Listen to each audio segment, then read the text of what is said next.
시장과 종목에 대한 정확한 판단에 한 걸음 더 다가보는 마켓맨, 저는 신한투자증권 최진석입니다. 오늘도 두 가지 외신 헤드라인과 함께 시장과 종목에 대한 얘기 풀어보도록 하겠습니다.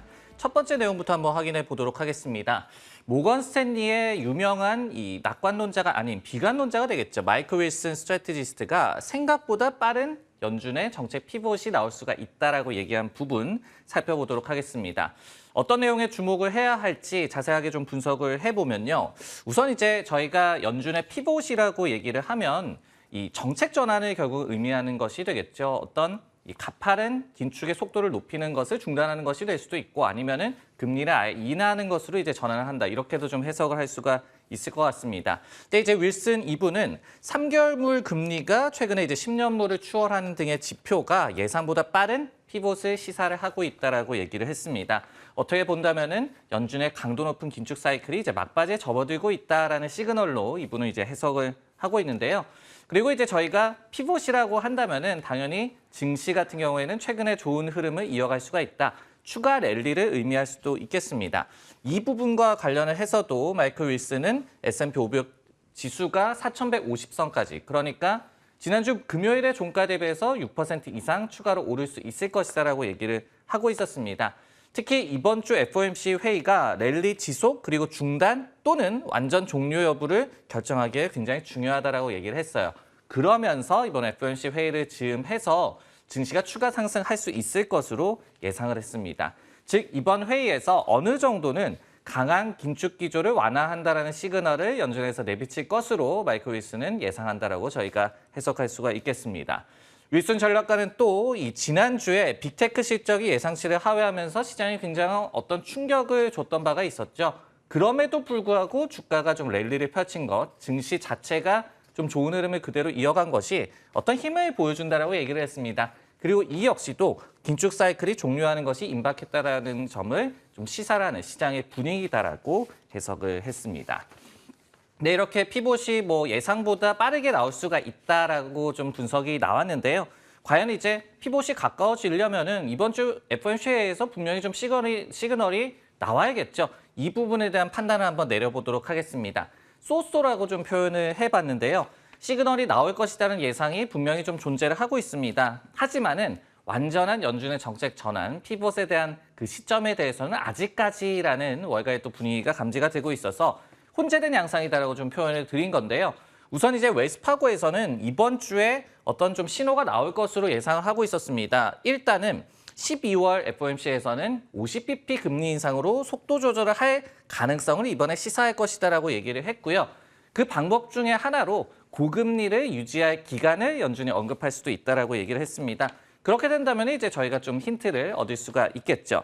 반면에 이날도 골드만삭스 같은 경우에서는 인플레이션이 여전히 높다라고 얘기를 하면서 금리가 5%에서 이제 피크를 칠 것이다라고 얘기를 했습니다. 그러면서 내년 3월까지는 최소한 금리 인상세가 지속이 될 것이다라고 예상을 했습니다. 그리고 이제 앞서서 JP모건 같은 경우에도 내년 말까지 피봇은 없을 것이다라고 못을 박은 바가 있었죠. 이러면서 정책이 완전히 전환하기에는 시기상조다 하는 분위기도 만만치 않음을 저희가 알 수가 있는데요. 특히 이제 증시와 관련해서 모건 스탠리는 전통적으로 비관론자고 그리고 JP모건은 낙관론자인데 최근에는 좀 분위기가 다시 엇갈리고 있는 모습이 또 흥미로운 또 대목으로 집중이 되고 있습니다. 여기에 한 가지만 좀 더 말씀을 드릴게요. 한편 이제 10월 미국 증시가 이제 장을 마쳤죠. 그러면서 1970년대 이후에 다우지수 같은 경우는 최고의 한 달을 기록을 했습니다. 그런데 11월에는 그러면 계절적으로는 어떻게 될 것이냐. 이 부분에 대해서는 랠리가 지속되는 것을 기대해 볼 만하다라는 또 역사적인 데이터가 나와 있는데 트레이더 영감에 따르면요. 11월에서 그 이듬해 1월까지가 최고의 성적을 기록한 3개월이라고 좀 집계가 되고 있고요. 특히 이제 중간 선거가 낀 11월에 또 최고였다. 이런 또 데이터도 나와 있습니다. 이런 점을 또 착안을 해본다면 마이클 윌슨이 추가 증시 랠리가 조금 더 남아있다는 또 이 주장에 또 힘이 실리는 계절적인 요인도 저희가 생각해 볼 필요가 있을 것 같습니다. 네, 시장에 대한 이야기를 해봤고요. 이번에는 종목에 대한 얘기 한번 해보도록 하겠습니다. 헤드라인부터 한번 확인해 보시죠. JP모건에서 월세 거래 플랫폼 파일럿 출시를 했다라는 그런 소식을 준비를 해봤는데요.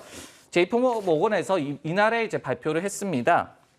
부동산 소유자와 관리자들이 세입자와 온라인으로 임대료를 주고받는 플랫폼을 파일럿으로 운영을 하겠다라고 공개를 했는데요. 저희가 이제 코로나19 팬데믹이 결정적인 계기로 또 작용을 하면서 최근에는 디지털 거래, 송금을 하는 것이 대세가 된 지 좀 오래가 됐습니다. 하지만은 특히 이제 미국에서는 월세를 내는 거는 여전히 좀 아날로그 방식이 대부분이라고 하거든요. JP모건에 따르면은 1억 명 이상이 연 5천억 달러 규모의 렌트비를 지금 지출을 하고 있다라고 합니다. 근데 이제 이런 렌트비 지불의 무려 78%가 여전히 아날로그 방식, 수표, 체크나 머니오더 방식으로 좀 이루어지고 있다라고 하거든요. 근데 왜 이러냐 이유를 한번 살펴봤더니 미국 내 부동산 소유자 1,200만 명이 100채 미만의 작은 규모의 부동산을 운영을 하기 때문에 이를 일일이 일단은 아날로그 방식으로 하는 것이 더 편하다라고 소비자들이 좀 인식을 하고 있는 것 같습니다. 이번에 JP모건이 스토리라고 불리는 플랫폼을 출시를 했는데요. 이것이 이제 원래는 이 송금을 해주고 그리고 결제를 하는 그런 기본적인 서비스로 시작을 할 것으로 보입니다. 하지만 앞으로는 어떤 데이터를 제공하거나 애널리틱스적인 인사이트를 제공을 하는 부동산 올인원 플랫폼으로 JP모건이 희망을 하고 있는 것으로 이번에 해석이 되고 있습니다. 이렇게 JP모건도 핀테크에 올인하는 걸까요? 이것과 관련을 한 좀 평가를 내려보도록 하겠습니다. 일단은 행보가 나쁘진 않다. 굿이라고 좀 표현을 좀 해봤는데요. 결국은 JP모건의 핀테크 푸시와 일맥상통하는 이번에 부동산 관련한 플랫폼이 잘 나와줬다. 이렇게 좀 평가를 할 수가 있을 것 같습니다. 제이미 다이먼 JP모건 CEO 같은 경우에도 핀테크의 중요성을 매우 좀 강조를 하고 있는 그런 리더 중에 한 명입니다. 올해 초였죠. 이 지난해 4분기 실적 콜 자리에서도 핀테크 시장의 경쟁이 굉장히 치열하다라고 얘기를 하면서도 여기에서 우리는 이길 것이다라고 또 얘기를 한 바가 있었습니다. 그러면서 돈을 좀 쓸 필요가 있다라고 또 강조를 하기도 했는데요. 실제로 이 JP모건 같은 경우에는 연 무려 120억 달러를 지출을 해서 기술 개발이라든지 아니면은 테크니션들의 임금 지불 등으로 좀 지출을 하고 있는 상황입니다. 이 배경에 대해서 JP모건도 좀 자세하게 설명을 하고 있거든요. 3가지 정도로 정리를 해볼 수가 있을 것 같습니다.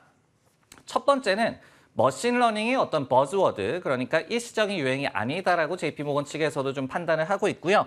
그리고 두 번째도 이 인공지능, AI도 계속해서 좀 중요해질 것이다라고 좀 공감을 하고 있고, 세 번째로 자신들이 블록체인 이 분야에서도 선도를 하겠다, 이런 등의 이유로 막대한 IT 아니면 기술 개발에 투자를 하고 있는 것으로 JP모건이 지금 파악이 되고 있습니다.